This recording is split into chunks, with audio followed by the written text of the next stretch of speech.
Salut, j'espère que vous allez bien. De mon côté, impeccable. Je me permets de faire cette vidéo en fait pour partager une pensée que j'ai eue au travers des demandes des prières que chacun peut avoir ou ce que j'ai déjà pu entendre. Euh, j'ai été surpris quand même de savoir un truc.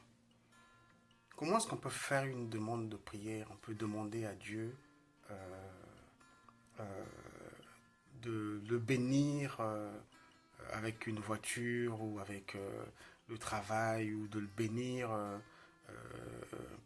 avec les choses de ce monde en fait. Je ne sais pas si vous l'avez lu ou vous l'avez lu de travers, j'en sais rien, mais bon.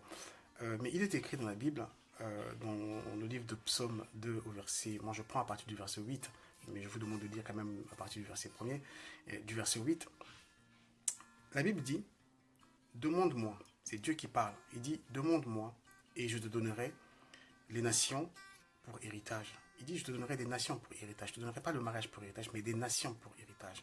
Il dit, les extrémités de la terre pour possession. C'est ça que lui, il va te donner.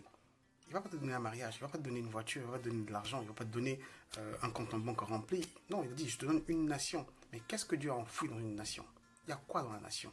Nous qui avons des nations aujourd'hui bénies de toutes sortes, des nations qui ont de la richesse immense, mais on n'arrive pas à le gérer. Je parle plutôt aux chrétiens d'Afrique. Changeons notre manière de demander en fait. Orientons nos prières sur des vraies demandes. Dieu nous a déjà donné des vraies nations. Donc nous devons en prendre soin. Quand vous voyez la vie d'Abraham, Abraham était un homme déjà riche lorsque le Seigneur l'a appelé. Mais curieusement, Dieu dit, je te bénirai. Ah, mais comment Dieu va te bénir? Comment Dieu va bénir un homme qui a déjà des troupeaux, qui a des serviteurs? Mais il va te bénir encore sur quoi? En disant, j'ai été vraiment étonné de savoir que la bénédiction dont la Bible parle, ce n'est pas la bénédiction dont nous cherchons. Et pourtant, il était déjà marié. Il avait une femme qui s'appelait Sarah. Mais Dieu a dit, je te bénirai et je rendrai ton nom grand. La bénédiction dont la Bible parle, ce n'est pas la bénédiction dont nous courons aujourd'hui ici et là à chercher au niveau de nos églises. Ou néanmoins, ce que les pasteurs ont eu à nous prêcher à un moment donné. La vraie bénédiction de Dieu, il n'y a que Dieu qui sait. La vraie bénédiction de Dieu, ce sont les nations que Dieu nous donne. Chers chrétiens et chrétiennes, motivons nos cœurs à chercher la vraie bénédiction de Dieu. Il dit, je te donnerai pour héritage des nations.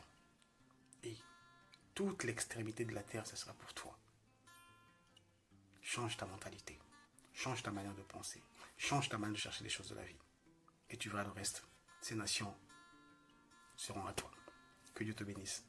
À bientôt.